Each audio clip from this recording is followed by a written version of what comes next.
Chase, Yo, Tolleson, brother. how we doing? Fantastic. Got some sun today. Got some chicken broth in my mug. Been hanging out with my girls. We're good. We have a million things we could go into today. Uh-huh. Before we dive in, I don't even know how to describe you. So my question is, who the hell is Chase Tolleson? Oh, geez. The meat suit that portion of my soul is deciding to wear for this period of time. One of my clients called me a spiritual Yoda earlier this week. I've been called a business shaman. I've been called a spiritual guide, a steward of consciousness. All of those things are cool and they sound good. And at the same time, I'm just a dude Yeah. traversing this lifetime. I got into fitness at a very young age because I was skin and bones with a giant head. And that led to an entrepreneurial journey running a gym, which led to realizing that, and even before that, even when I was in the Navy, like digging in on mindset and the identity piece. My father always was big on the talk and language we use. He's a aviator. He's a pilot. So clear communication is paramount up there. So there was that. And then I had a guy named Mark England on my podcast in 2020. And I asked Mark, I was like, hey, what's this Enlifted thing you're doing? Because it was so early in it. And he goes, oh, you and I ought to get on call. And 5 minutes later, we were on the phone. He goes, what do you say? He's like, it's my job to spot talent, and you'd be wielding a samurai sword with this system. And that was 5.5 years ago. And since then, we've been using a very practical, grounded system to rewrite reality. Hell yeah. And for those listening and not seeing, Chase has a beautiful backdrop behind him in his office that says rewrite reality. And I think what I'm super excited to just talk through, well, I'm just excited to talk through whatever we talk through, but I think so we've been working together for 4 months. I think what drew me to you was, and just Enlifted in general, is there is so much talk and words, which is another can of worms, but there's so much talk and words in the online space, and apparently everyone just becomes an alignment coach at some point, and and like seeing the life you live, you are tapped in with you can go there with the woo woo and that entire side, but there was something immediately different that was like, working together, you're very tactical. Like, it's very grounded. It is very like not just abstract. Oh, just let it come to you, man. Like, it's both, right? And that's what I think is so cool to see.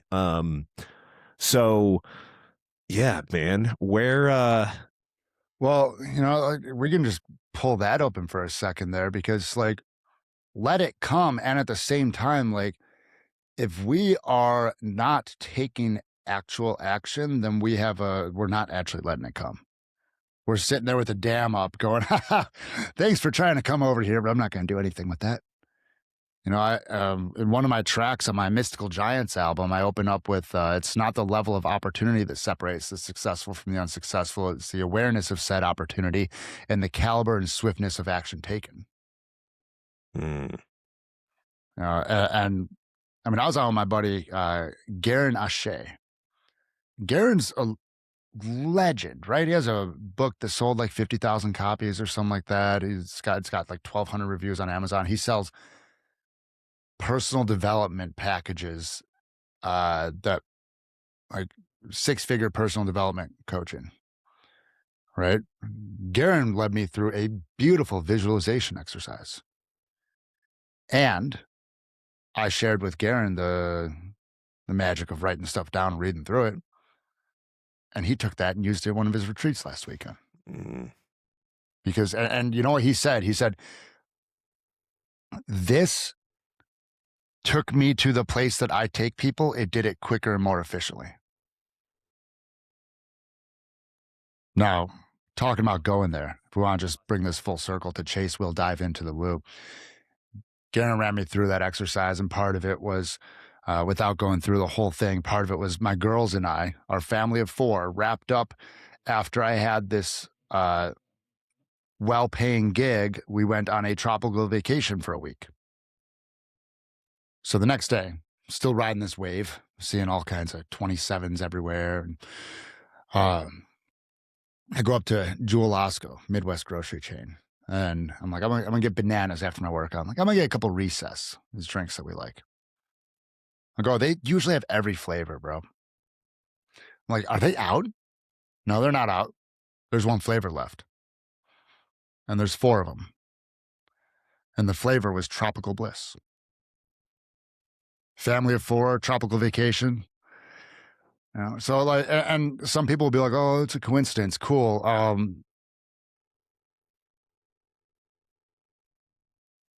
Get your personal story work doc to over 100 pages. Melt into and become a rainbow river of source consciousness, and practice daily meditation for a decade. And then tell me that the coincidences that happen are just coincidences.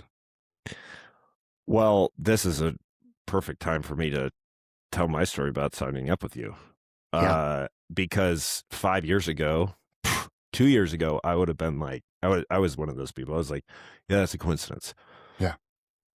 So we connect, and I'm like, yeah, I think I'm going to work with this guy. Love everything he's about. And we're chatting, and we're just talking about like, hey, you know, what do you think is holding you back? All the things. Honestly, we just chatted, and Yeah. I bring up, hey, you know, like there's a certain type of person that when I get on a call with them to do our program, I get uncomfortable. I kind of lose frame. Like it's weird, you know, it's just an old pattern, obviously, but I don't really know what's going on there. And you're like, we talk a little bit. We're like, obviously it'd be helpful to work through whatever's going on there. And then all that being said, I sign up with you. Yeah. I get off the call, and when I was talking to you about this, there was a specific lead who did not sign up with us, who I had talked to literally 8 weeks before we were chatting. And we get off the call, and she hadn't responded to the last like 4 messages I sent to her. She messaged me, which I then went and verified, the exact minute that my card was charged to enroll with you. And I just busted out laughing. Yeah. I was like, okay, what the hell? Like, Well, it's just undeniable at that point. well, yeah. And then we figured out our whole 27 thing. Yeah. Yeah. Yeah. So share for the listeners, what's your 27 significance? Well, I only realized, so I was born on June 27th. That was whatever until my 27-year-old brother passed away, died suddenly on November 27th, 2021. And after he died, after he passed, I started seeing 333s on license plates all over the place. Till one day, I just got this ping of like, oh, 3x3x3 is 27. And then I stopped seeing 333 and I started seeing 27s. I share this with my sister-in-law. She goes, oh, Ian used to play license plate math all the time. All the time. So that's my 27 thing. And then you bring that up, and I'm like, oh, November 27th. That's the day my dad got a double lung transplant surgery. And then ever since then, it's been nonstop. It's like, oh, yeah. Hey, here's the numbers for this month. Oh, there's a 27 again. Nonstop. Yeah. And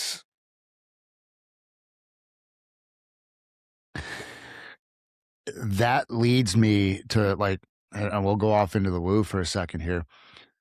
We get exactly what we can draw. We can draw in exactly what we want. The paradox being that what a lot of people say they want is what they cognitively think they ought to want, not what their body or their energetic body wants. Yes. Okay, that's funny enough. I brought this up to Ani. You guys need to connect, by the way. Lately for me, because one way that people have described you is like an authenticity coach. Yeah. And I think that's a perfect example of what you just talked about. Everybody wants to be authentic. Yeah, like I want to be authentic. But the authentic you isn't what's going to get you something. Well, ironically, it ends up getting you cool things, but what you think it is isn't what it actually is. And I think that's been the most valuable part of working with you is stripping down what's not me and all the things getting in the way of actually me. And so what it has become, I feel like if I truly want something, I'm truly getting to this place of like, oh, I'll fucking get it. Yeah. But I can't fake wanting it. Cannot fake wanting it, and can't, I'll personal example. There was a season where I was like, I'm going to retire my wife. But there was a program I was running where I was quite plain and simple, projecting my own stories onto her because she is phenomenal heart. But, I was like, well, what about her reactivity or this or that? Like I have reactivity stuff to work on still, right? Like we're all human. Like if I retire her and I'm not spending as much time with the girls, it was just this like protection mechanism. Until I addressed that, my business was stuck in this like yo-yo cycle, self-created yo-yo cycle of like, oh yeah, we'll be able to do that. Maybe not. Oh yeah, we'll be able to do that. Maybe not. Once I addressed it, I mean, it's like, all right, cool. When do we want to do that? So was it something where it was like, I'm just projecting what I want onto her? Like, I think it'd be cool if I retired her, or did it end up being what she truly wants to, or what you truly want? She wants it. And that's another thing, right? Like she was saying she wants it. And that was also very early after first kid and after some adjustment time. She's even saying with second daughter now here, she's gonna stay at the job she's at for at least 2 years. Just so if she ever does want to get back into the workforce, she has a 2-year time span on that resume. Instead of like, hey, she stayed there at least 2 years kind of thing. Like that's part of it too. You can't get something for a spouse or for somebody unless they actually want it. So. Yeah. Okay, so what do you mean by this story thing? This personal story thing? Oh well, stories. I mean that, and this is, I chose such a fun niche, if you will. So I'm like, hey, I'm going to help coaches. And like so many coaches are like, well, I've read the personal development books. I've done the podcasts. My last mentor said, just fuck your feelings, do the work. So that's what I'm doing. Meanwhile, they're doing $70,000 a month and they can't be an adult without Lexapro. And it's like, hey, I'm like, you got there. Cool. But like, what if we addressed it? What if we got on the other side of it? Like no shade at anybody who like had the meds going. At the same time, though, what if there was another way? Yeah. Right. And the stories are, I was on with a client recently who we were just pulling threads, man. And like, I won't even talk about this recent one because my favorite example is from when I owned my gym. And one of the members came up to me, and she was a personal training client of another coach there and a nutrition client of that coach. She comes up and she goes, hey, I think I need one of those chase psychology sessions. I was like, oh, we can't legally call it that. And cool, yeah, let's sit down. I'm like, what's going on? She's like, I'm not using that nutrition coach and I'm paying you guys hundreds of dollars a month for. I'm like, cool. How are you not using it? Well, I ate a bag of chocolate last night and I knew I shouldn't have. All right, cool. Write me that story down. And at this point, she's heard about the efficacy of it from a couple other people. So she's bought in. So she wrote it down and went to the cabinet, ate a bag of chocolate. I'm like, cool, what are you feeling? She's like, anxiety. When's the first time you felt that at that level, at that area of your body? And bro, and you've probably seen this too by now. The amount of times I've seen this in the last 5.5 years where people's eyes, 5.5, where people's eyes go like, oh, I didn't realize that was still in there.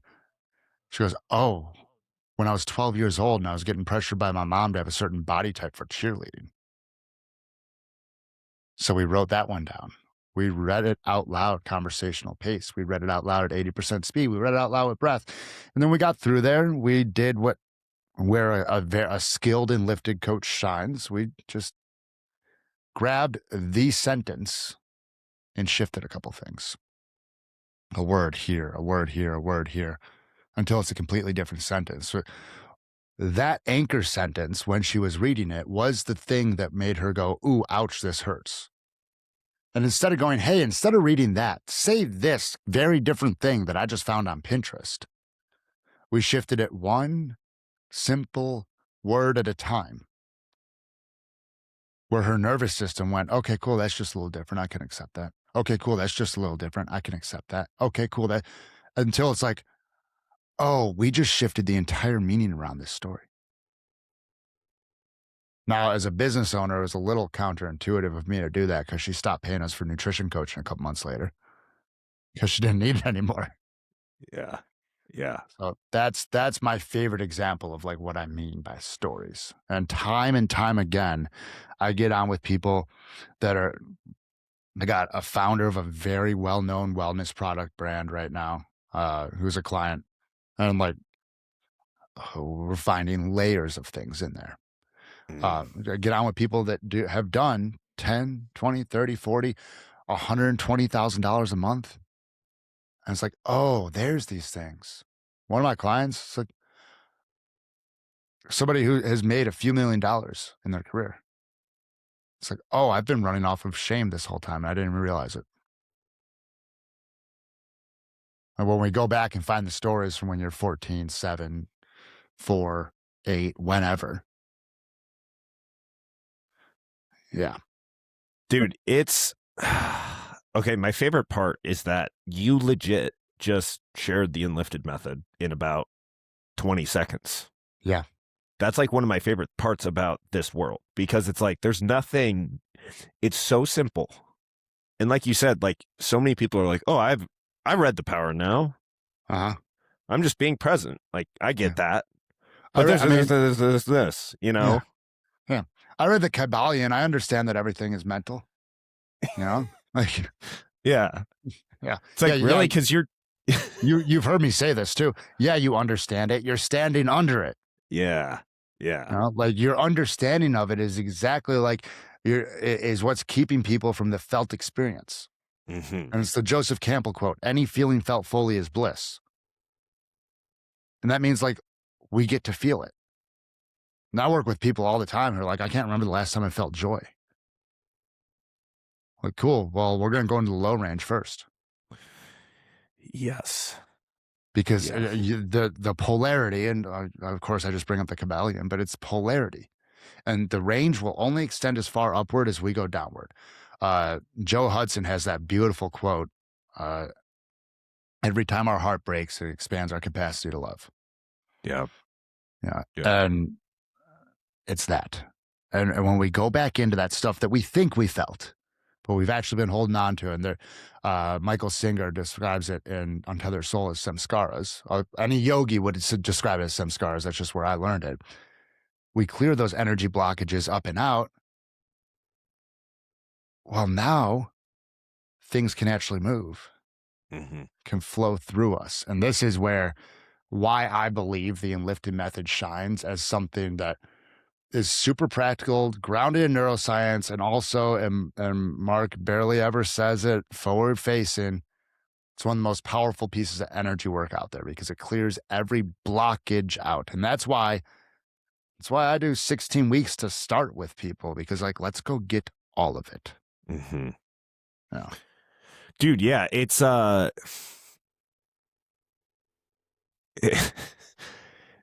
there's a lot of different things that we're gonna hit here. So the any feeling felt fully is bliss. Yeah. Like, and the energy work piece. I mean, really, what is the human experience other than like feeling the full range of emotions? And like like when I first got introduced to feeling, Yeah. which of course it was always there and always has been, but your mind and your story and your language takes it over so fucking much that it's all you see. And like Alan Watts says, if all you think about is thoughts, like that's all you can think about. If all you do is Yeah. think, all you can think about is thoughts. Or is it the 5 colors make a man blind and the 5 tones make a man deaf? Mm-hmm. That's an Alan Watts one too. Like exactly, if you're just cognitively framing it all, you're destroying the range.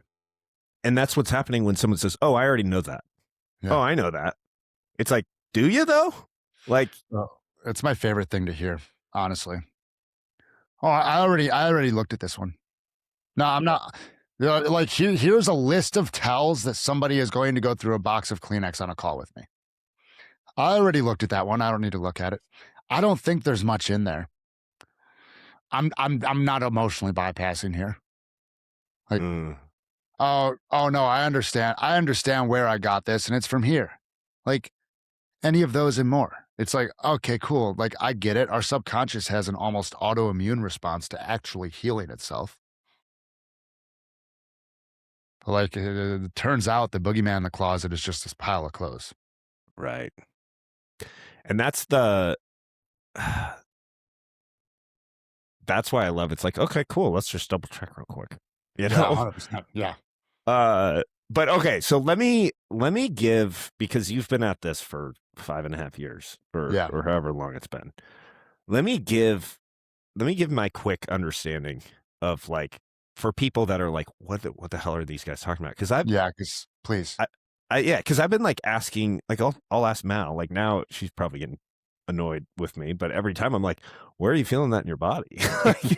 Because there's so much story going on. So, uh, square one, we come into this earth and everything's Gucci. We're one Yep. with everything. We slowly but surely, on our way to 7 years old, start to make a reality out of, this and what's going on to get a handle on it. And things happen that aren't exactly fun. Mhm. And we don't feel, so you mentioned Joseph Campbell's quote earlier. Yeah. We don't feel them fully. And that Yeah. might be because a parent is Yeah. saying, shut up, like don't do that, or it might be more subtle, like, or it's too much to handle. Yeah. It could be too, or could absolutely never taught how to fully process. Could be a parent saying, don't be, it could be a parent straight up saying, don't be a pussy. Mm, You know, mm-hmm, hey, boys don't cry.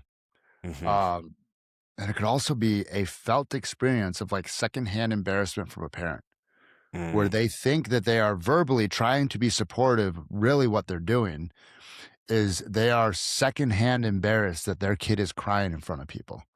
So they're trying to end it before it happens. Wow. And it's subtle as hell. Subtle as hell, but kids pick up on that. Yeah. And this is, I like, and kudos to the clients that come in. And I've heard this fair amount of times now.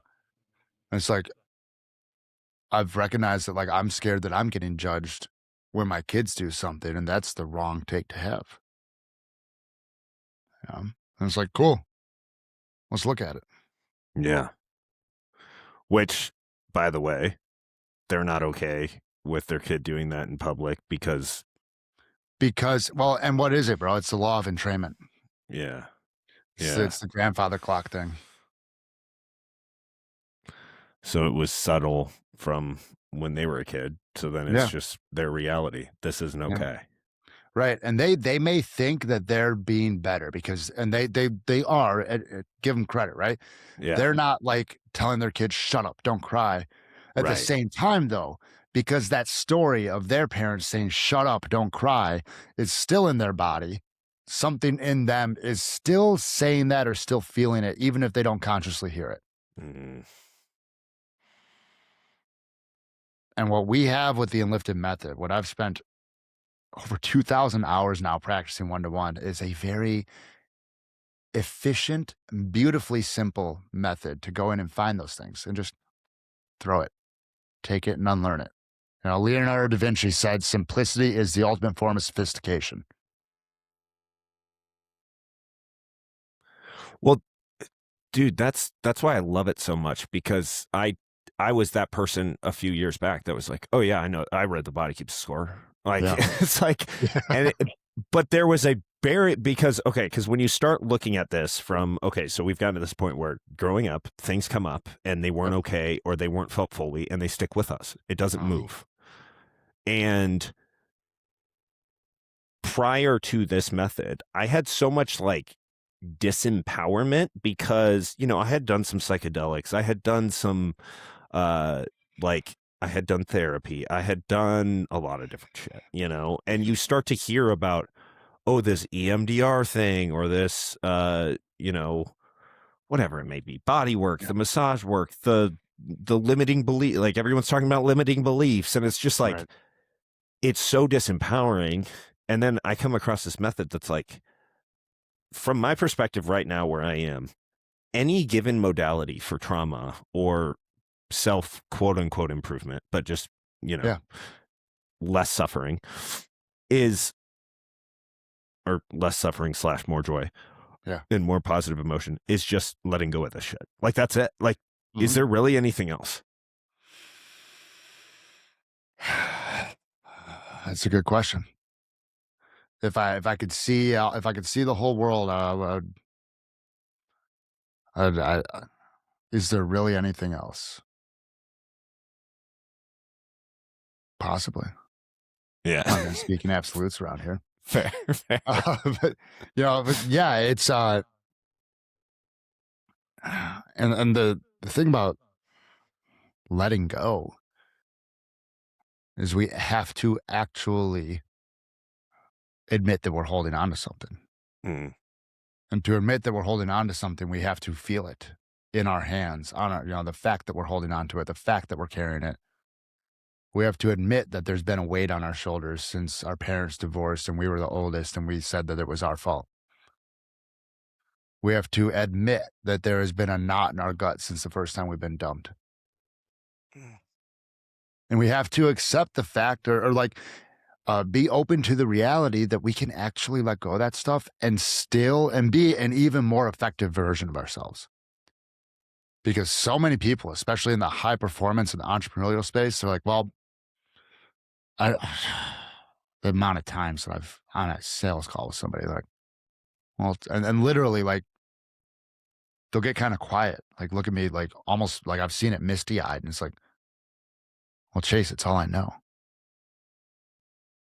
You know, and like that's what keeps people holding on to it. It's like, this got me where I am. How it's all I know. How dare I think that I could be happier out here? Meanwhile, they're reactive at home. Their relationship is not what they want it to be or what they portray it to be on social media.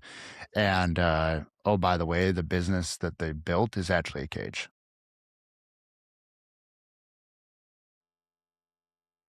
Which, going into Joe Hudson's comments, he calls it the golden algorithm. You're going to recreate the situations in your life to give you the opportunity to feel that once again. But if you don't, if you're not aware that that's going on, you don't, it's like, life, you could spend a lifetime being beat down by that prison you build because you never allow it in.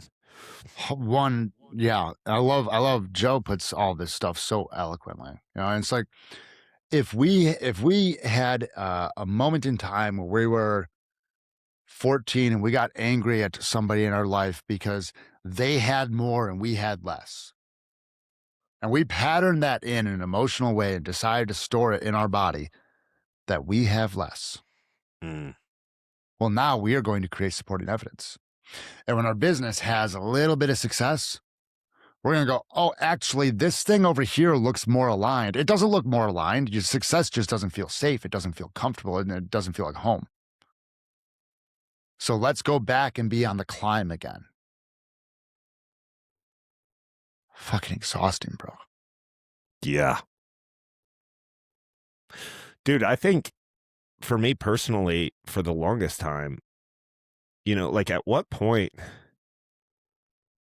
there was never a direct acknowledgement of, hey, I've been carrying this with me. It was just like a subtle thing that even in the best moments of my days or weeks or months, something was just not like I didn't feel like I was okay or I wasn't going to be okay.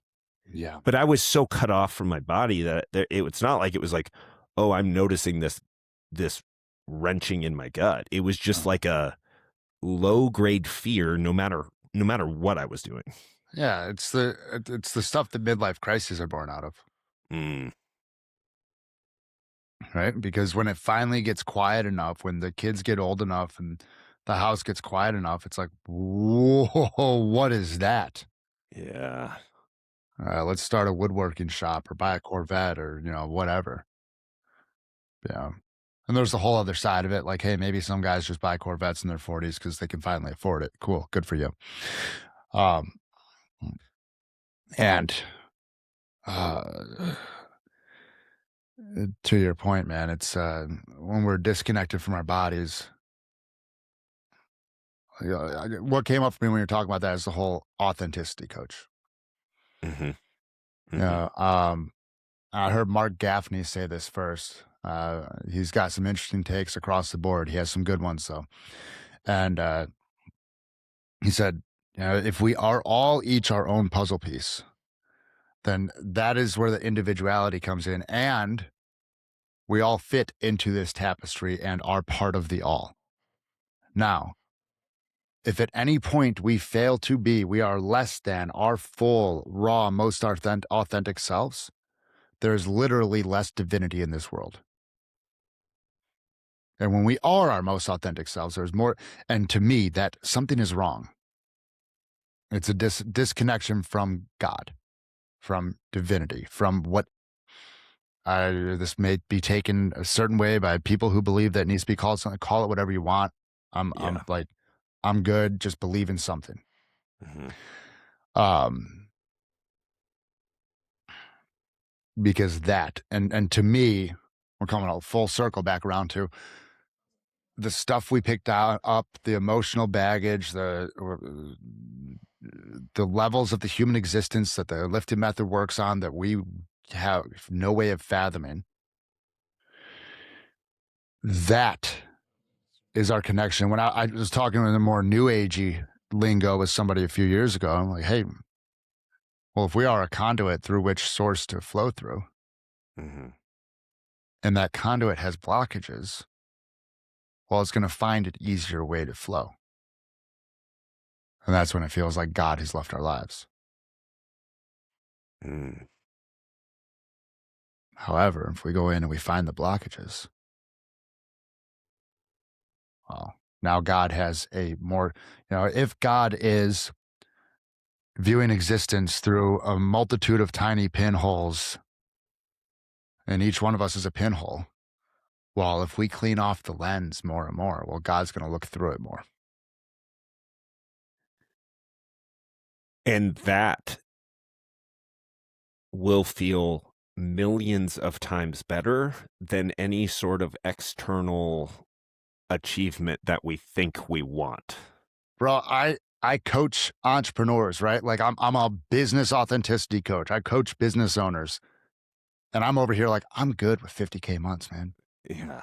I'm like, And trust me, I hear the voice that like it's still like very quiet back there, right? Yeah. It's like, no, man, you ought to have 100K months to show that you're about that life. No, you know how I'm about that life? I clock out at 4:30 and go throw my daughter in the sky. Yeah. Yeah. Yeah. Yeah, dude. Yeah. So it's also quick side is the Yeah. whole like we don't know what's going on. I think that's the major difference too that stuck out to me so much with you and Mark is that it's like I don't know and I don't fucking care. You know, Yeah. well, I mean, like it's interesting, but like I'm not going to pretend to know because I think so much of the self-development space goes so much farther beyond like we're just sitting here like there's some shit in the way from enjoying yourself and this method works to help clear it out and I'm not going to worry about being the all-knowing source of the little nitty-gritty and all this stuff. I'm just going to let it do its thing. Yes. That. And dude, I mean, I think I've shared this with you. I worked 14 weeks one-to-one with an intuitive mentor. I had a past lives reading from her in early 2022 that cracked me wide open. Okay. So the first lifetime, and I won't recap all of them, the first lifetime that we drop in, she goes, "Oh, people are gathered around you. They're listening. You're like a famous toga era philosopher." And she goes, "I don't often hear names, but I'm hearing Platonic. Like you may have been Plato. I don't know." And like just chills through that whole one. And there were a couple other lifetimes, like, Chinese woman in a palace, indentured servitude to play an instrument, never have a life of love, like a nun raised in like the Caribbean during the New World times, who ran off and like had a kid, like, and then there was a lifetime where I cried spontaneously twice. The felt experience of this was one that my logical brain, even though it tries to buck against this stuff, cannot. And she goes, "Oh, you spend all day at a monastery chanting and meditating." I'm like, "Am I a monk?" She's like, "Yeah, you're like, but this monastery is only for the chosen. Like, you can't find it. There was no directions to it. You had to be chosen to be here." And like, and she goes, like, "You levitating, astral projecting to people, appearing as a ball of golden light to be a guide. And you lived in almost like an ageless life and chose to leave that life to come back and play."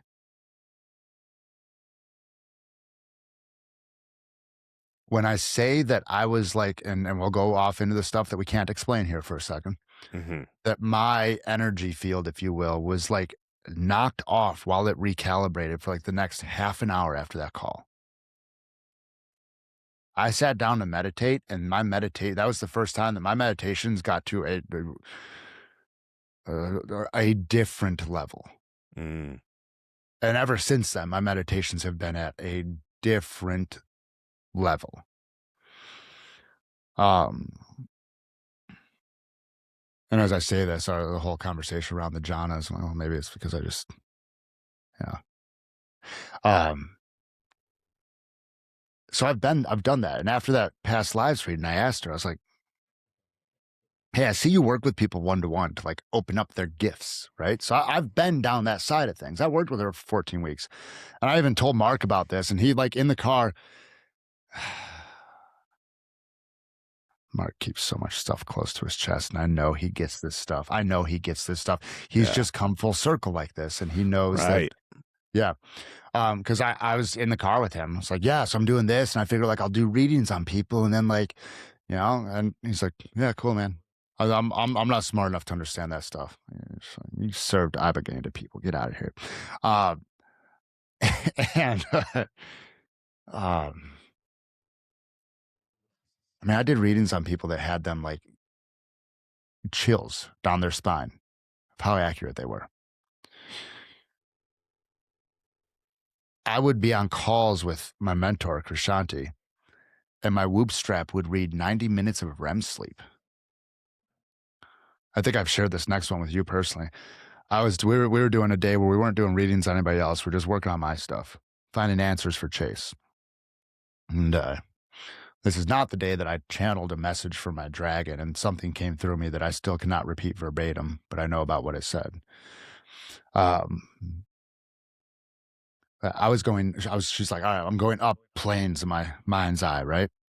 And in my mind's eye, I see these crisscrossing blue lines, and they're triangular, and they're just, and it's this grid of them, bro, like this grid of crisscrossing blue beams just moving. And right as I'm reaching out to touch it in my mind's eye, she goes, Chase, I need you to come back down. Down gets cut off as I touch it. Then my Bluetooth headphones disconnect the instant that I touch it in my mind's eye. So, like, all that stuff is real. Mm. And it also takes so much to play in. And it's like, we are meant to operate with this meat suit and on this plane. And this is where we have the most leverage. And all that stuff is vibration. Words are vibration.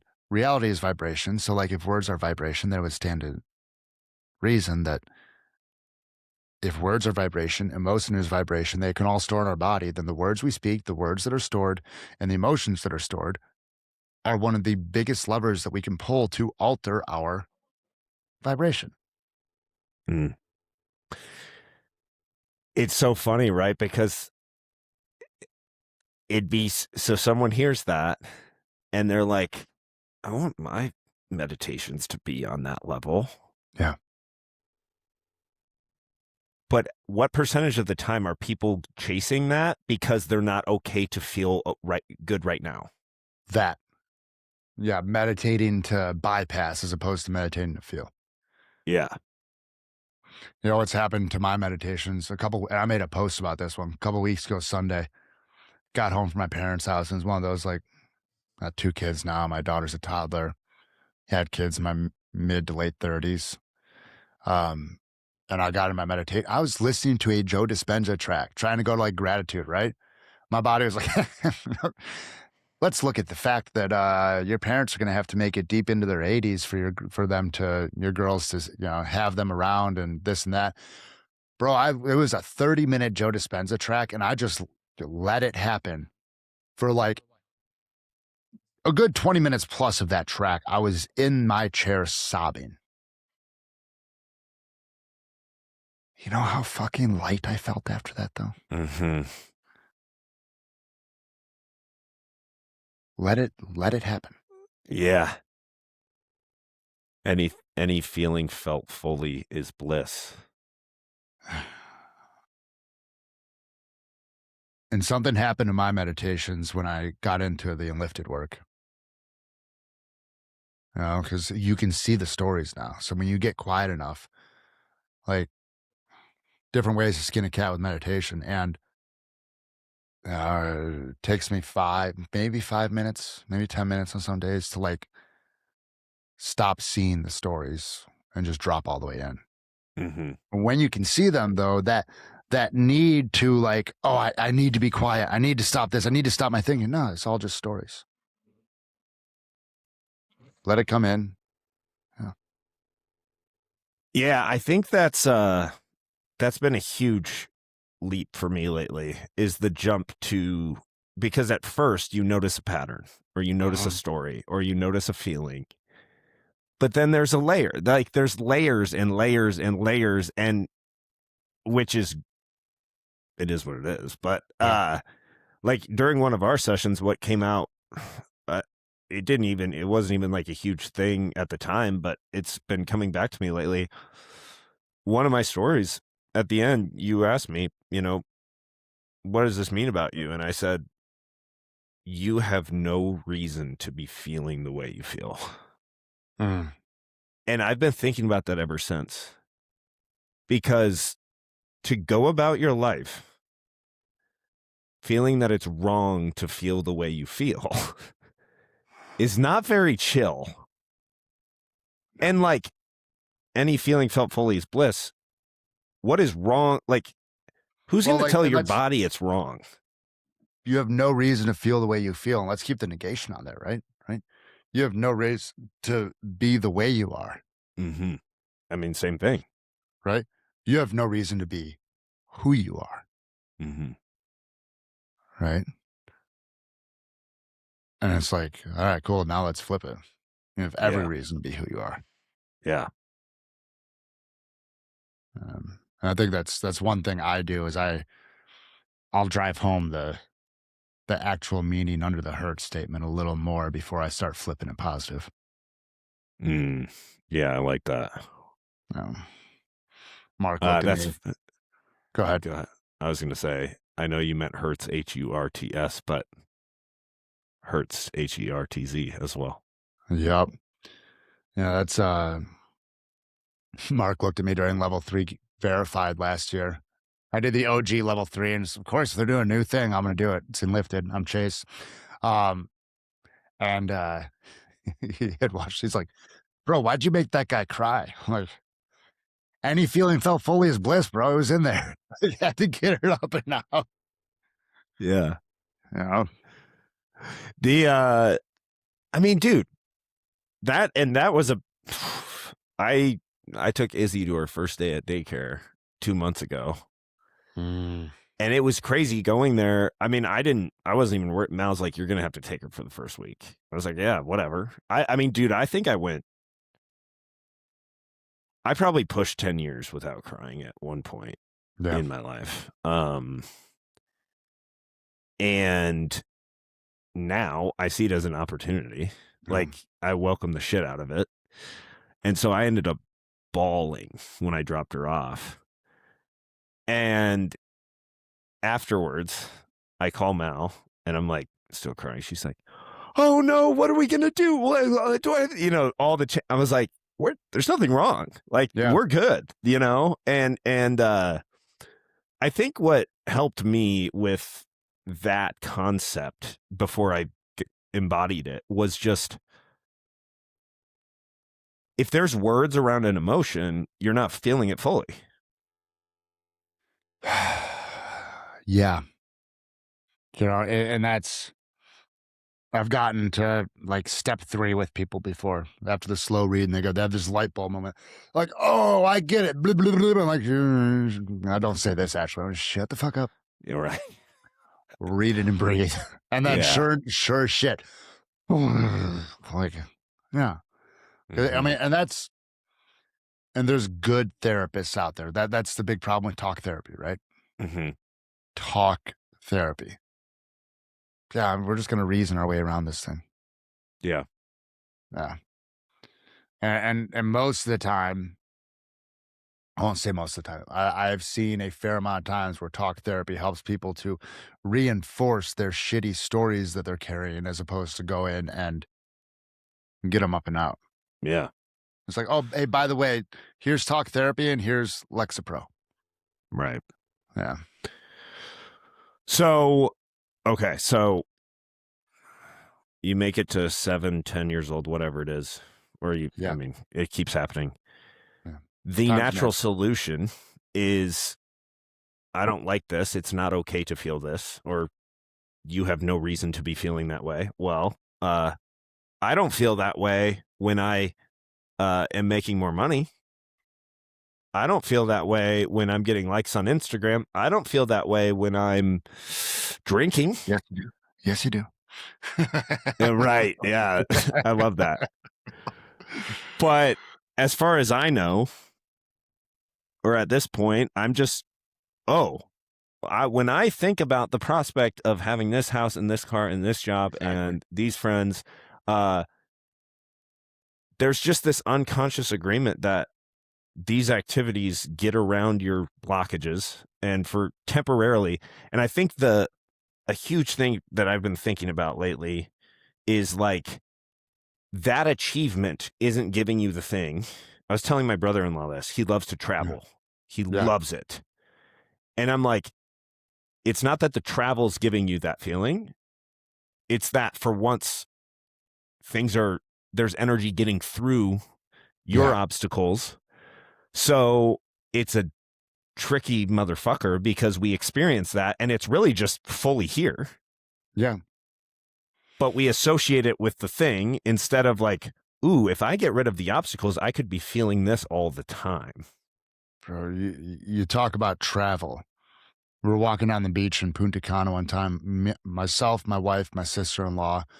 It was February 2022. My wife was like 5 weeks pregnant, so she did not partake. My sister-in-law and I, though, hey, if Punta Cana Customs hears this, it's pretty easy to get mushrooms through, guys. Uh, walking down the beach on a relatively, you can still walk down the beach and converse, dose of mushrooms.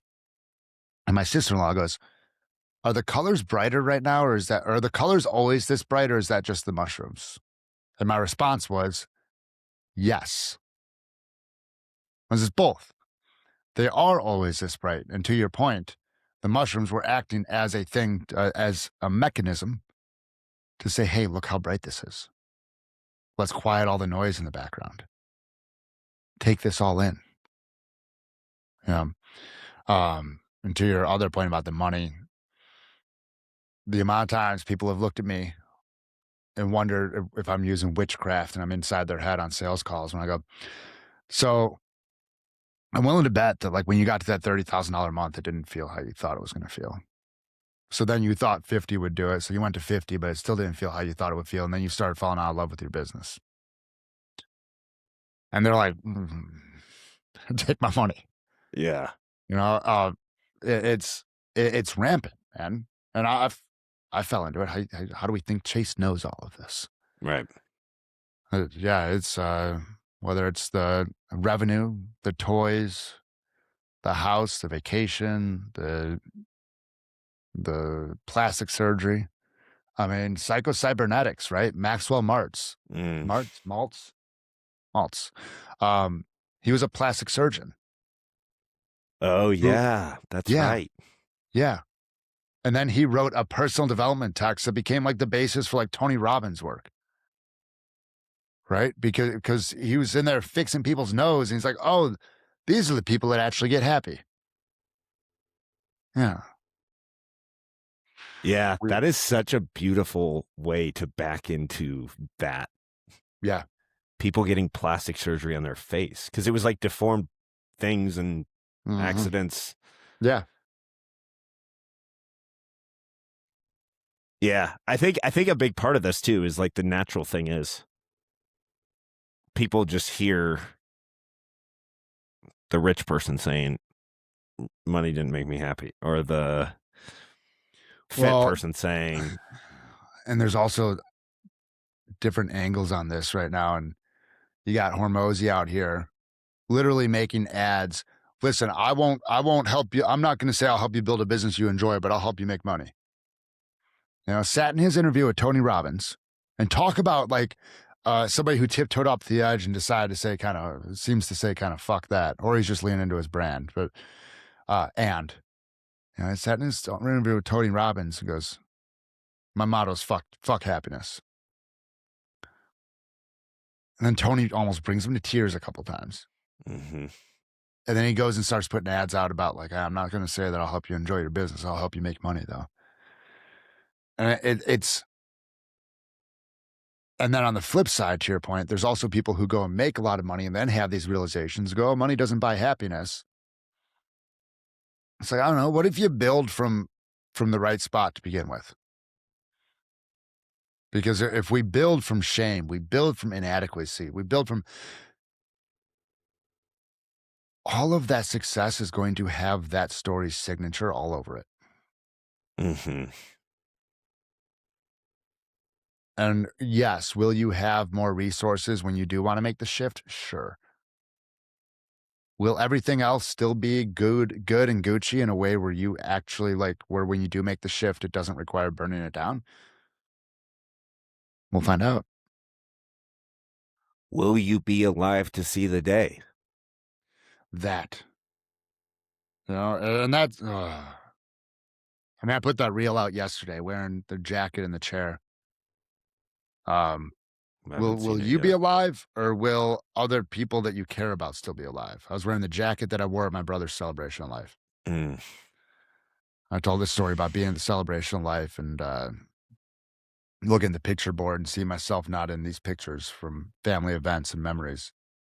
I'm making the decision then to close down my business, my gym at the time.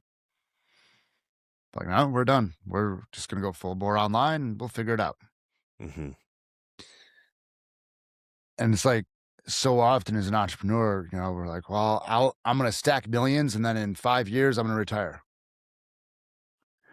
No, the fuck you're not if you haven't actually looked at why you're doing this.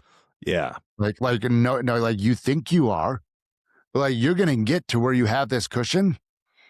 And good luck if you haven't went in there and looked at the stories driving the show. Mm-hmm. Because you're going to get up there and it's going to get quiet. You're going to go, oh man, I got 10 million in the bank.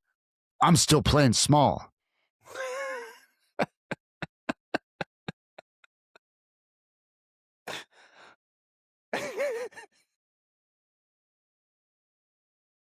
And I love everybody who's out there doing this. And I understand that they're on their own journey. And I also, I've been doing this stuff for long enough now that I can say with fair confidence that I 95% of the time I can see a few layers deep on somebody's stories if I've had a handful of conversations with them. Yeah. Yeah. Well, it really, I think I shot this over to you the other week. Like, stories are the direct path to more. Well, I have two things I want to go here. They're the direct path to more enjoyment, life, whatever you want to call it, happiness, joy, peace, bliss, whatever. They're the direct path. Like, you're literally removing the conditions you place for yourself. Yes. Because like in Buddhism, it's, attachment, right? Like attachment is the source of suffering. Well, what is an attachment made of? It's a story. Yeah. A story that's stored in an emotional thing. I had a client come in a couple of weeks ago going, yeah, I need to release attachment to sales calls. I'm like, because my favorite question is like, hey, what's most important to address today? I need to release attachment to sales calls. I spiral after every time I lose one. Cool. Write me out the story of the last one you lost. Next thing you know, we're at a memory of when they were 17 getting yelled at by their dad. At the end of the call, wow, I didn't think we were going to go there. Guess who, went, I think, 2 for 3 that weekend, and the one they didn't close was one that was a misaligned client. And they stepped up and said, I'm not going to pitch this person. Yeah, fuck yeah. It's just, I need to release attachment. Okay, I released it. Yeah. I need to release attachment. This is what, if anybody's not on video, I'm clenching up my whole body. Like, it's like, that's what they do. It's like, I need to release attachment. And instead of releasing, they ignore. Those are two different things. Well, and you're attached to releasing the attachment. Yeah. It's the same thing that keeps people from hitting their goals, right? Yeah. Because they're attached to the space between them and their goals. They're attached to being the person who wants the $50,000 a month. They're attached to being the person who wants to be debt free. They're attached to being the person who wants the big house. And how dare you get that and become somebody else? These stories don't support that. Mm-hmm.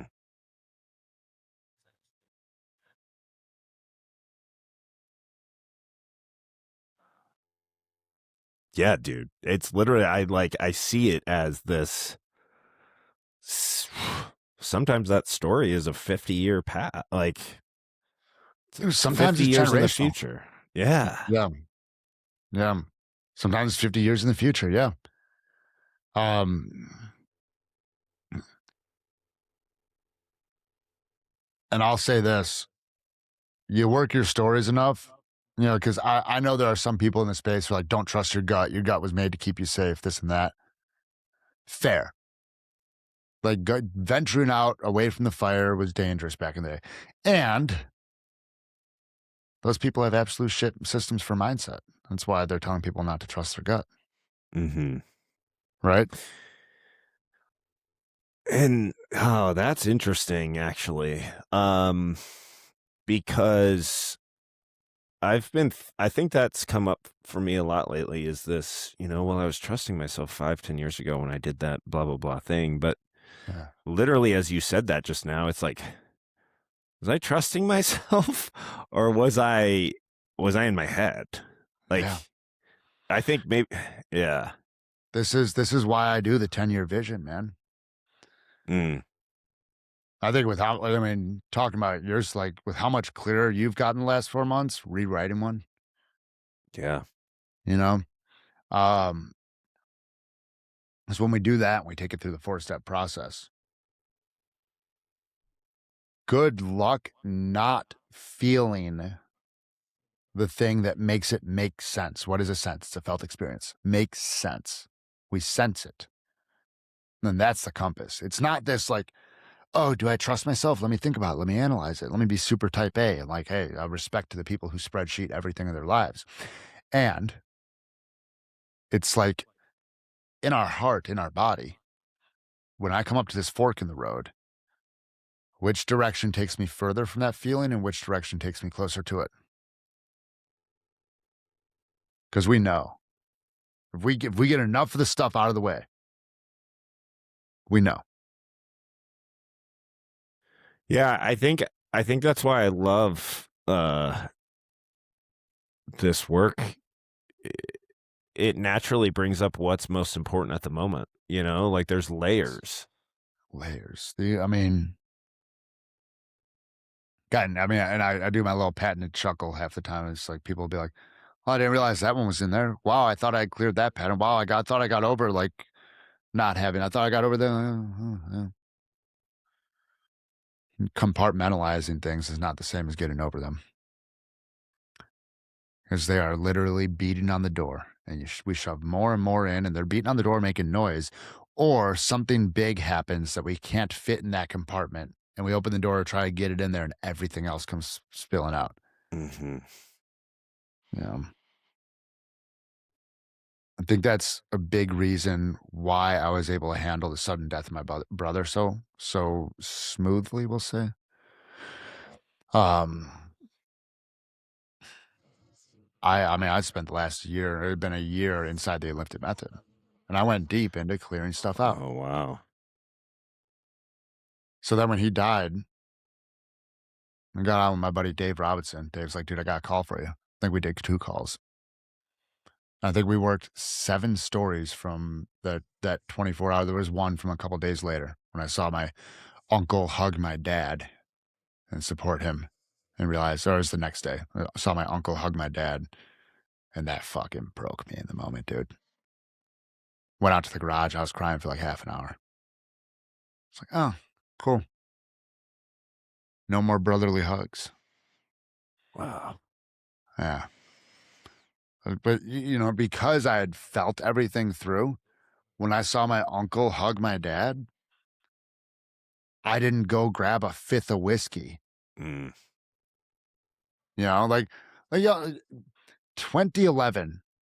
Mm, 2011, 2010. I'm sitting in my barracks room, laid up with a boot on my ankle, drinking some Jack to myself, feeling sorry because I'm hurt from falling off a rock climbing wall.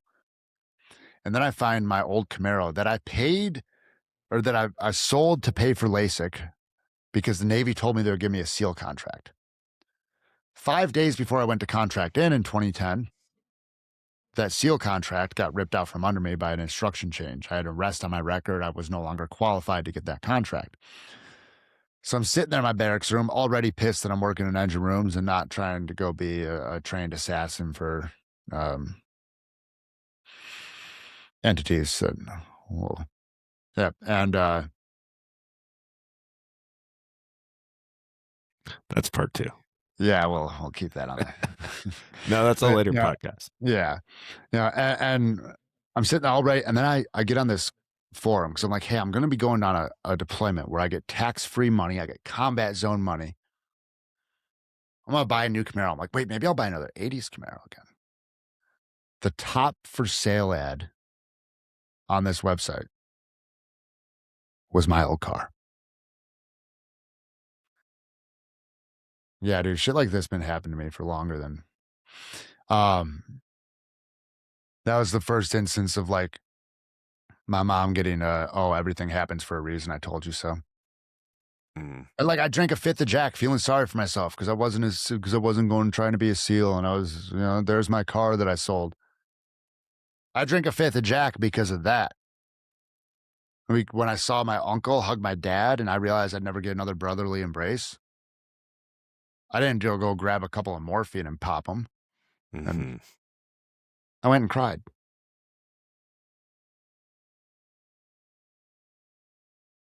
There's a difference.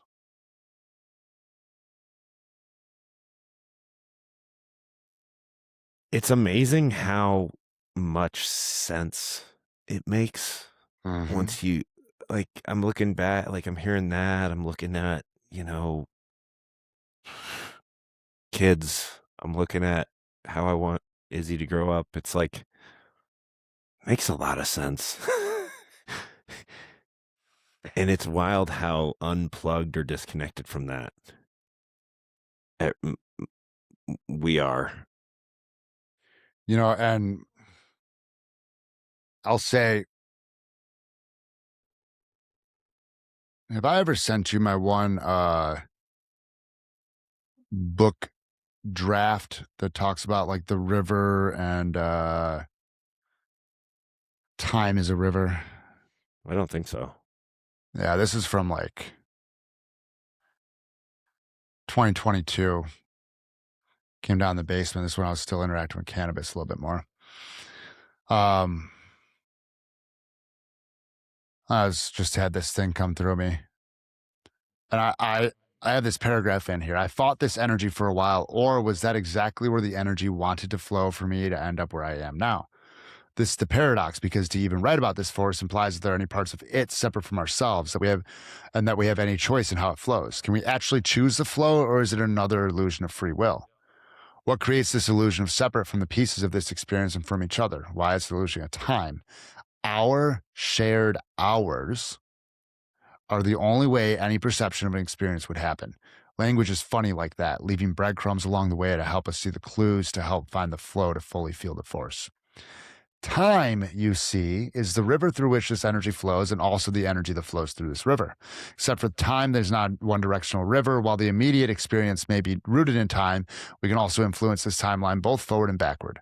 I say both, as that is the easiest way to describe in the widely accepted linear view of things. Time, in the sense we're talking about, is a 3D cube or sphere. We can move forward and back, left and right, up and down, the side to side, up and down, where we find different possibilities. You see, it all exists already. Every possibility that could happen to you.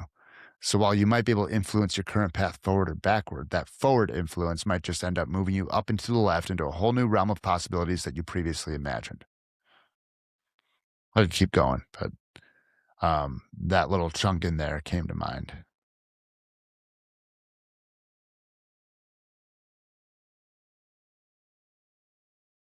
The time one is always one that gets me out of my head pretty quick because if you try to stay there. Well, and to our earlier talking point, right? This was 2022, Chase. Talking about concepts that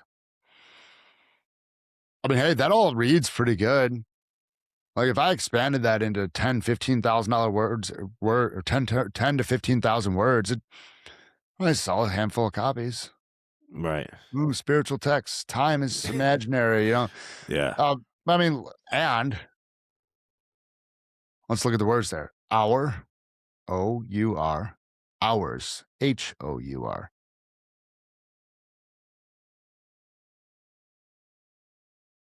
How else to become separate from the experience than to put in this pesky little thing called time? Mm.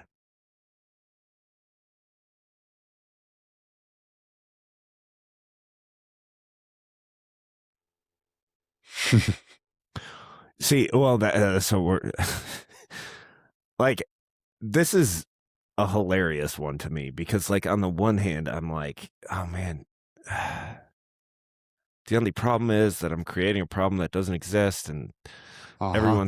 people are suffering, and they could be having such a better experience and be enjoying it so much more. But then on the same time, it's like the flip side of that is like, everything's vibration. And how do you say that that's wrong?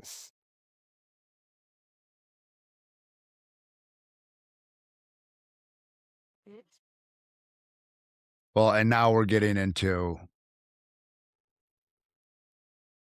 there's Mark had a reel on Josh Trent's podcast recently. English is a slave language. Mm.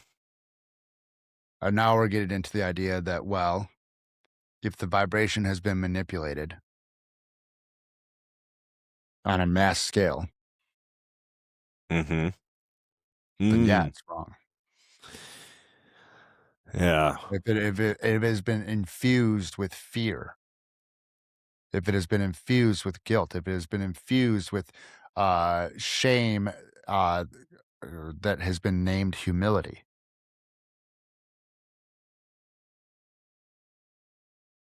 right? Right. Then yeah, Stuart Wilde has a book called God's Gladiators. Stuart Wilde, Stuart, Wilde with an E at the end, for anybody listening. If you read any of his books, do not skip right to God's Gladiators. Go Miracles, The Force, Affirmations, and Sixth Sense first. Those are a little more grounded. He still talks about going down wormholes with dwarves.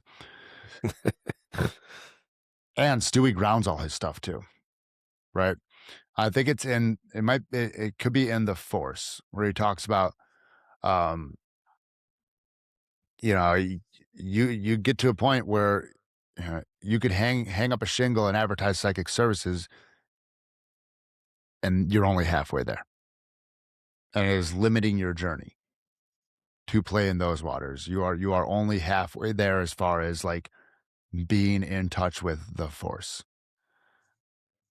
Now back to God's Gladiators. I read that, and I texted Mark. I said, accurate or inaccurate? Enlifted attracts and helps to develop a fair amount of God's gladiators. And texted back 2 words. He said, very accurate.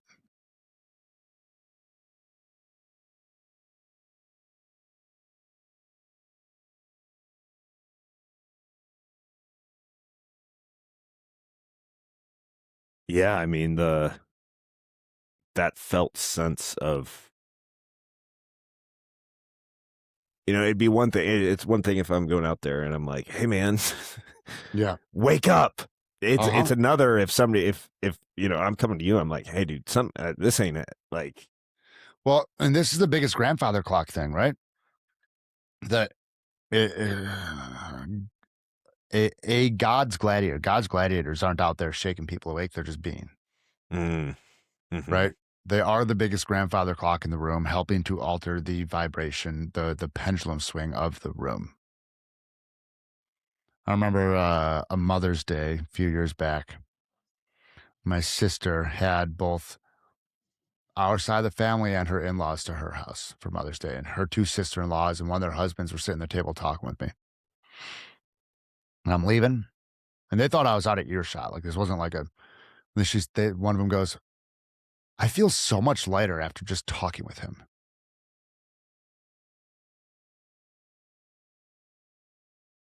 And a part of me shares stuff like that sparingly. Because I also believe that there could be a slippery slope to ego. Right? Oh, good things happen when people come in contact with me.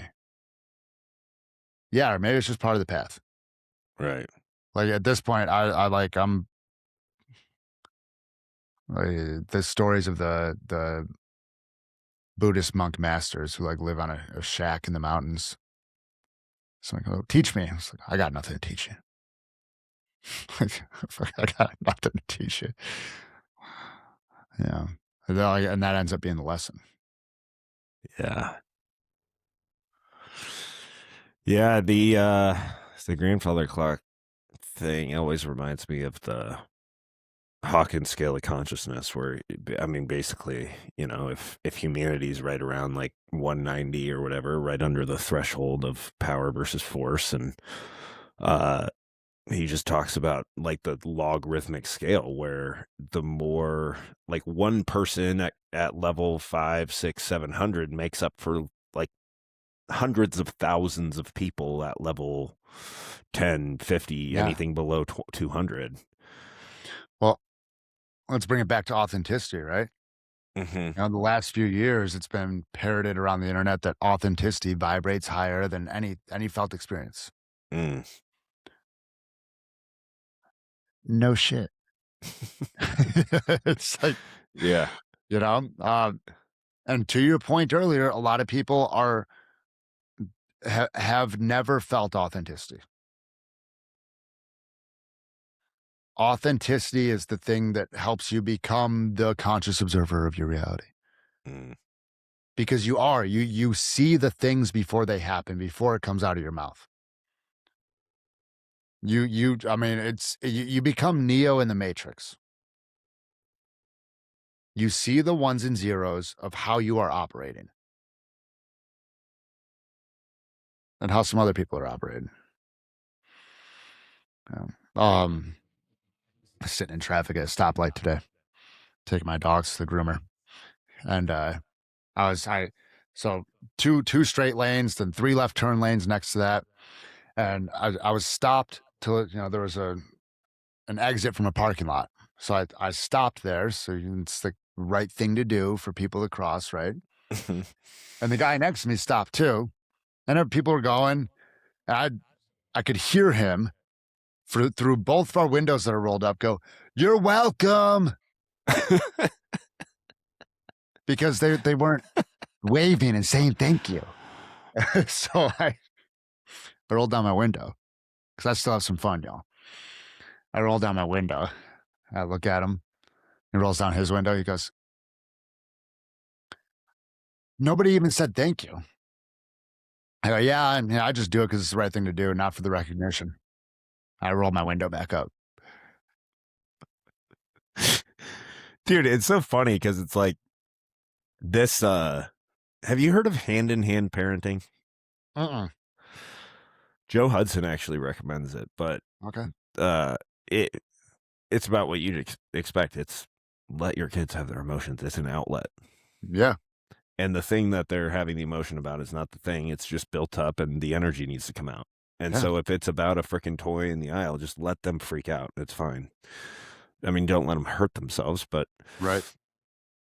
it's so funny because it's just talking about like the pressure builds up and something happens and it's seemingly very small and the kid just needs to freaking get it out. Yeah. And like it's just like this world is just full of a bunch of babies in 40, 50, and 60-year-old bodies that are getting pissed at the smallest shit that, Yep. and then but then the layers come in and it's not okay. And so it's just building and building and building. And then they, Yeah. get And heart like, disease. and did I kind of troll that guy a little bit? Sure. And on a well-intentioned note, it's like, hey, hopefully it kind of like gave him oh yeah, okay. Cracked. Yeah. Yeah.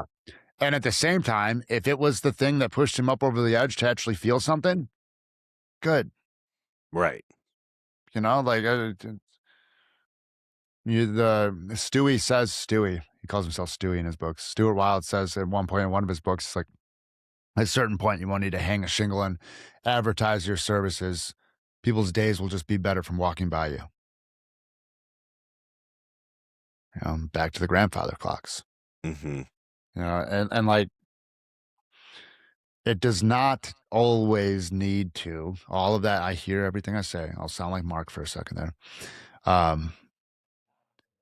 Does not always need to be this like love and light message either. Like, if homie's in this like, hey, you're welcome. Like, I was kind, I was smiling, and like at the same time, I understand that sounds a bit like a chirp, Mm-hmm. So whatever. Yeah. It's cool things happen though when you are in that truly authentic state. And what is authenticity if not accepting and loving every piece of you? Mm-hmm. And now I'll go back to the other side of it, away from the story work.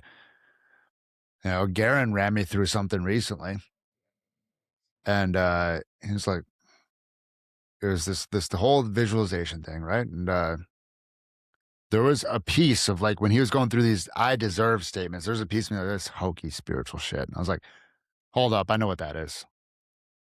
That's resistance.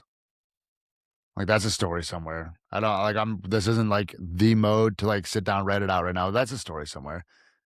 I could feel it, dude. I could feel it like down like left side of my abdomen. You know what's funny? Like my left oblique, that's where I carried a little extra water weight, like almost always too. Oh,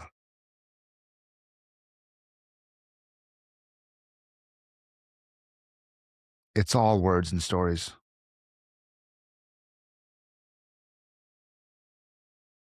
until it's not.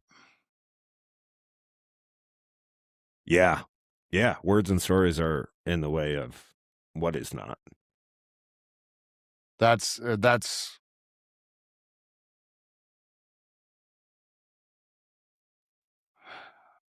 words and stories hide the felt experience, and they also reconnect us to the felt experience.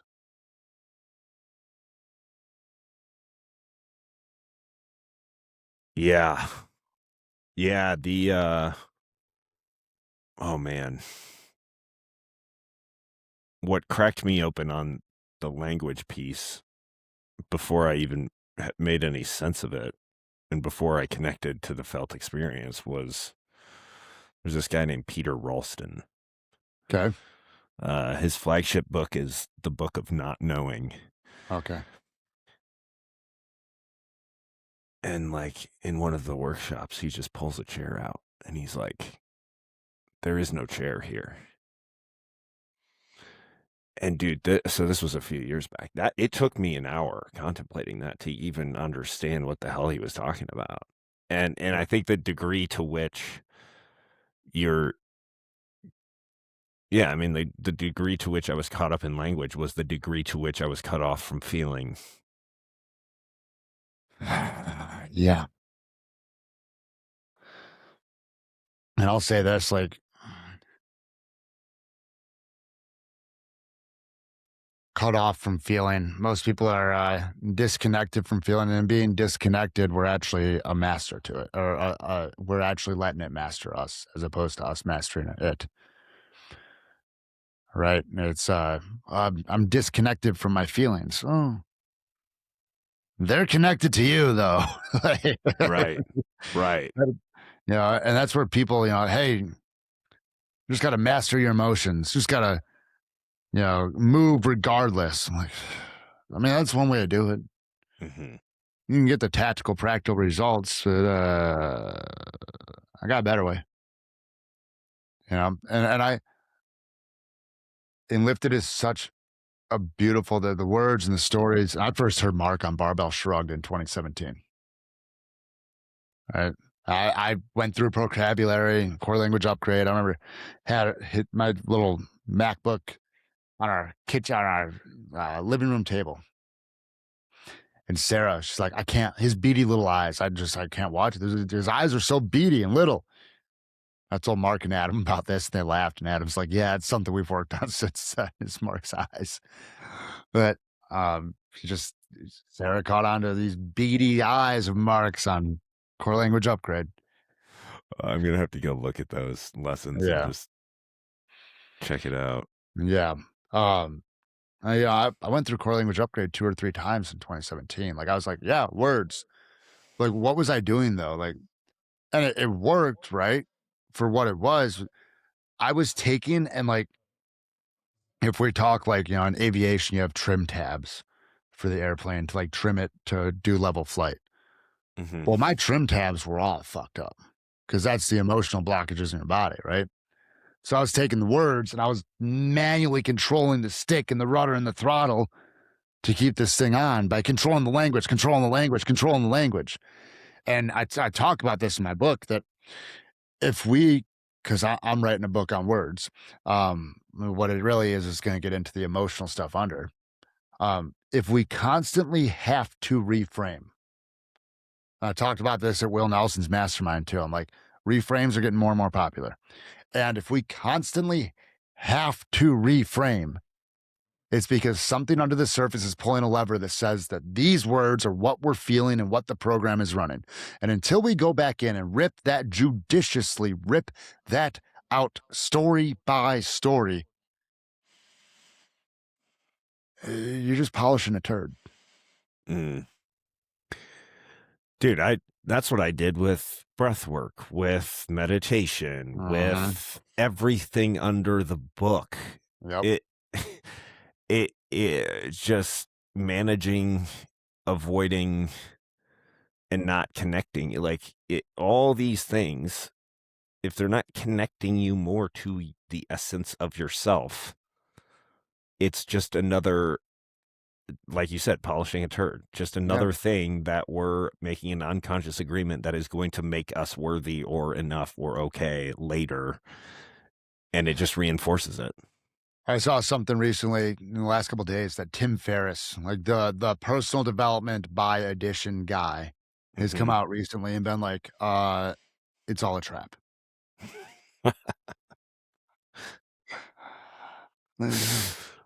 Yeah, that's fascinating. It is an interesting, like, such a high percentage of the extremes are just driven by that dirty fuel, as you call it. I think one thing that really, really was a shift for me while we were working together was the felt wisdom of like, oh wait, I can feel better every day that goes by, slowly but surely, regardless of external circumstances. Like, really getting that, like, that's what this is doing, is not like I have to go do something to feel better. No, I just can let go of some of this stuff. Yeah. It's and talking about the Kabbalion again, there's 7 hermetic principles, and they talk about the law of rhythm, and the pendulum will swing, and learn to rest at the top of it. Oh, that's great. How the fuck do I do that though? Yeah, dude. Yeah. Yeah. Yeah. Well, and that's the other thing that I see a ton is like that underlying assumption of it's just a different disguise, dude. The spiritual, like a lot of the spiritual paths and stuff. It's like, Yep. this is going to get, or the manifestation that always it's just like this.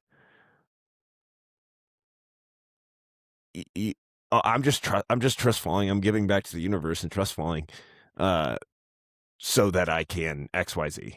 Yeah. So that I can become or do this in the future. And it's like, yeah, there's still like I heard one guy talking. Yeah, every day I go to the coffee shop and I just give an extra $10. Whenever my business is doing poorly, I go to the coffee shop and I tip $100, because if you give to the universe, it gives back. And you have to give, and you just have to give to the universe unconditionally. And I'm like, you literally just explained the condition you're putting. Yeah. I'm like, okay. Like, yeah. Yeah, the law of reciprocity is real. And as soon as you act trying to influence the law of reciprocity, you lose. Right. Yeah. It's like when people practice, like, go send gratitude notes to people, hoping that they'll come back around and buy something from them. Mm-hmm. Like, hey, I send gratitude messages to all my new followers. And that's where I leave it. Y'all want to have a conversation? Come on by. Yeah. Like,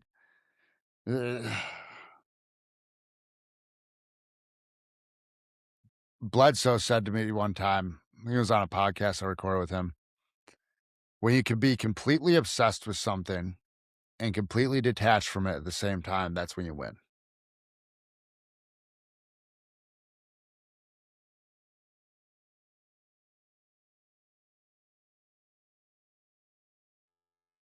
I mean, the word that comes to or go ahead. No, just as I say that, I form a thought of,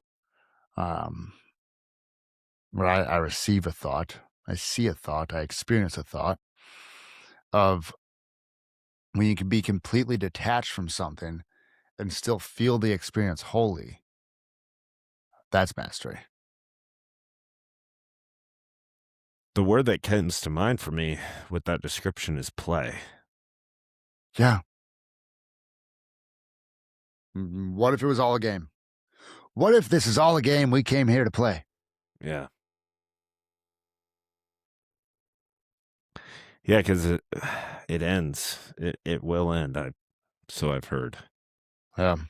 So North Star of enjoyment.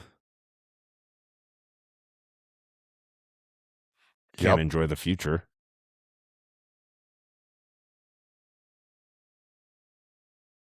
And if you think about the future, it takes you out of the now.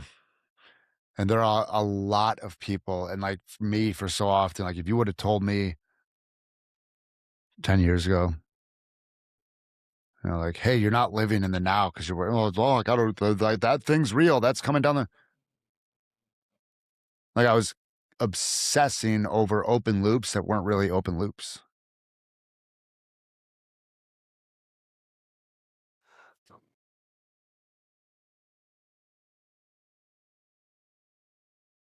That is a mind fuck when you don't get it. Yeah. When you tell someone, hey, the problem isn't the problem that you're saying is the problem. The problem is that you're saying the sentence to begin with. Mm-hmm. Dude, that was, oh man, that hits hard because, and I mean, obviously it's not like you just, hey man, don't worry about it. And Yeah. they're just, but if you write down the story and Well, figure out where it's coming from. a lot of people take those open loops in their head and turn them into struggle as opposed to effort. Struggle is effort laced with emotion. Mm. There can be effort. When we place an emotional attachment to it, that's when it becomes this thing that our system keeps on bumping back into because it's uncomfortable.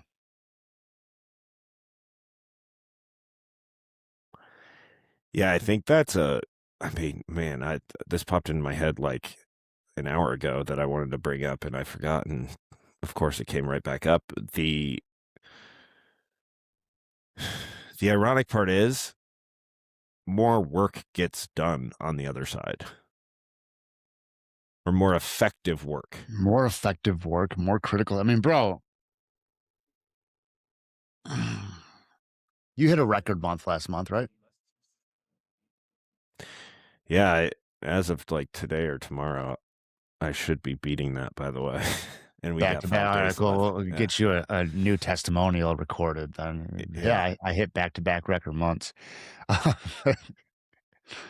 Gotta get the social proof, y'all. That's what people want. Everybody thinks they want the back to back record months. What they really want is everything we've been talking about here. Yeah. Record months are cool, though. Record months are a byproduct. And, dude, frick yeah. Um, and those back to back record months, did you work more in these 2 months than you've ever worked before? Hell no. I took a fraction of the calls, dude.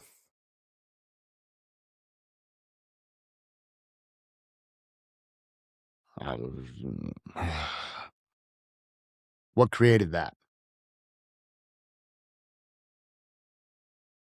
Letting go of what was in the way, letting go of the resistance to it. Yeah. And then from my end, if I may, you let go of resistance and then your critical thinking skills came online at a whole nother level. Yeah. And you started making the moves that was right for your business and not just what somebody else told you was right. The next thing you know, you have a funnel stood up, a certain type of funnel that most people would say is a money pit that doesn't work. And you don't have a bunch of junk DM volume now. Yeah. You have qualified buyers. You have people booking it on their own. Mm-hmm. And that was all something that, I mean, how long had you been considering that low ticket funnel? How long have you known about it? 18 months. 18 months. Yeah.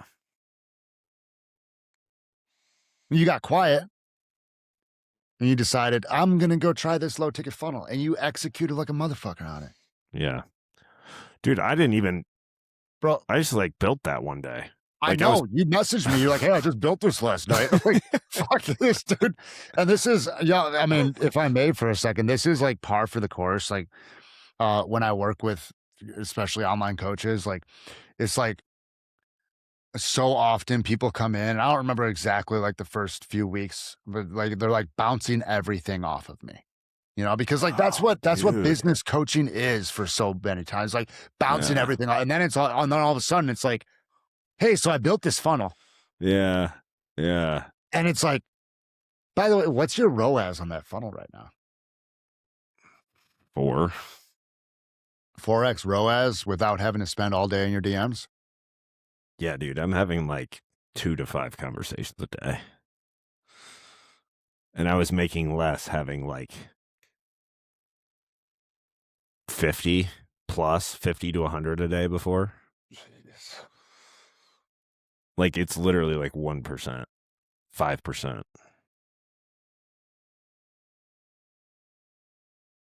That's cool. So cool. But It's how much of launching that low ticket funnel was because one, like we said, you cleared the noise, and two, because something inside of you said, "Oh, hey, yeah, we actually do deserve something that works more efficiently and gives us less work with more results."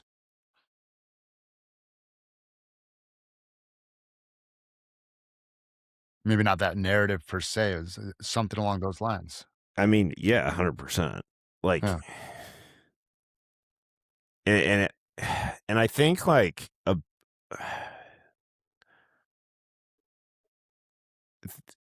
they're just, it's so easy to think that there's something that needs to be done, but like I think like what you said, what I'd say in another way is like just letting go of the self-doubt that was on top of the natural unfoldment of it.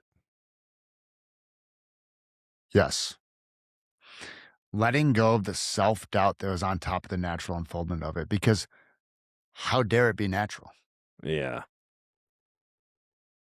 No, man, it needs to hurt. You need to be operating from fear. It needs to be painful. You need to pay your penance. How dare you have success without being struggle? Hmm. Horse shit. Ask me how I really feel. Oh man, dude, yeah. It's oh fuck. Yeah, I think I mean to bring this full circle of my thoughts on what's going on here is, we talked about shit gets stuck, and then we pursue things in life gets that matches up with what's stuck, and that's a road that leads to unconscious fulfillment, whether it's jobs, relationships, drugs, alcohol. And then if you start just removing the stuckness, you get to feel the way you used to feel on your best, most enjoyable achievement days, but you can feel more of that just because it It's was not always there. transitory.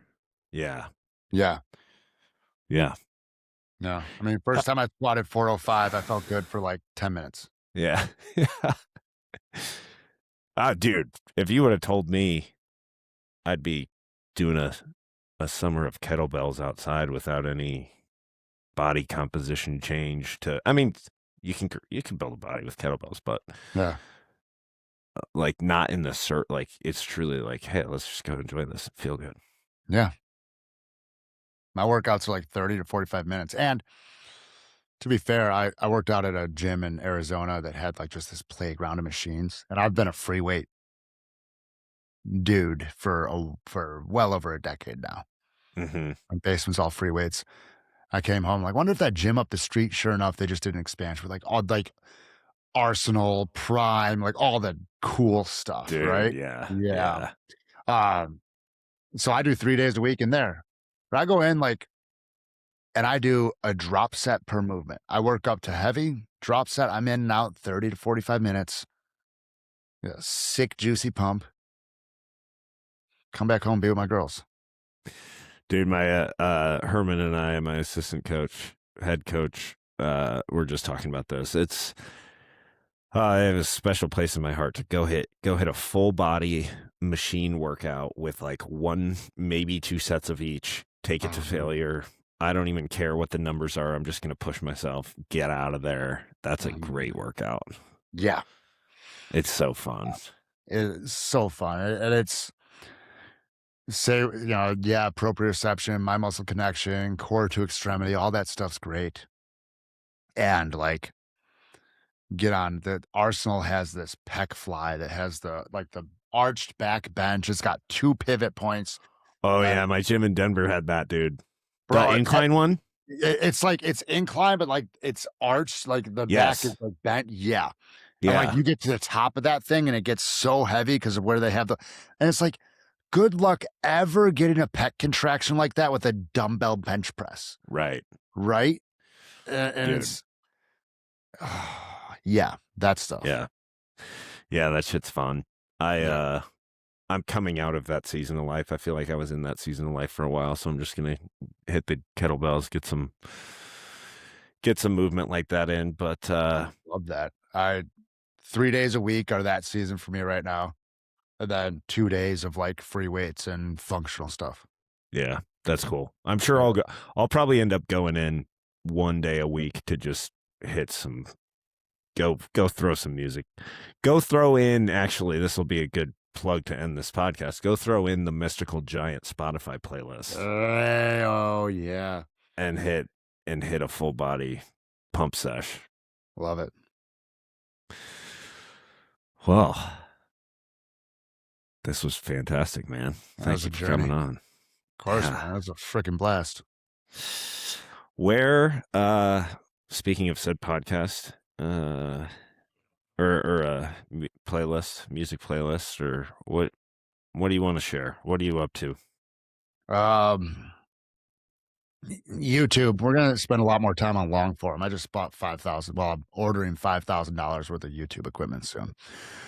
Get a nice camera, teleprompter. So come search Chase Tolleson on YouTube. We're gonna go long form stuff about this, stuff about how it affects business and growth, and the real movers. I mean, I've been an entrepreneur for 12 years now, and this is anything works when you work.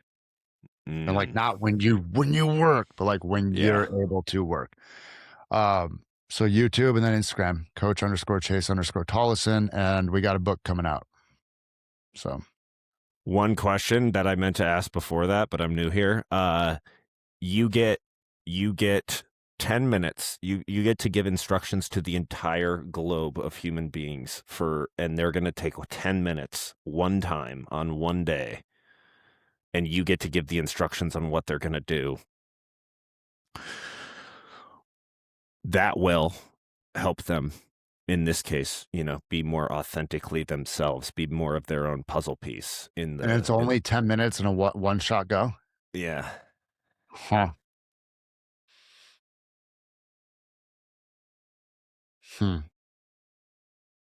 Tough.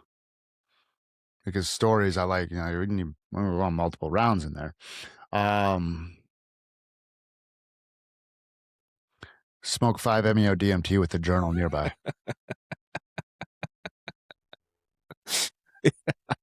Dude, I mean, yeah, the first time I experienced it, I said, if we aerosolized 5-MeO and dropped it over the capitals of the world, we'd solve everything.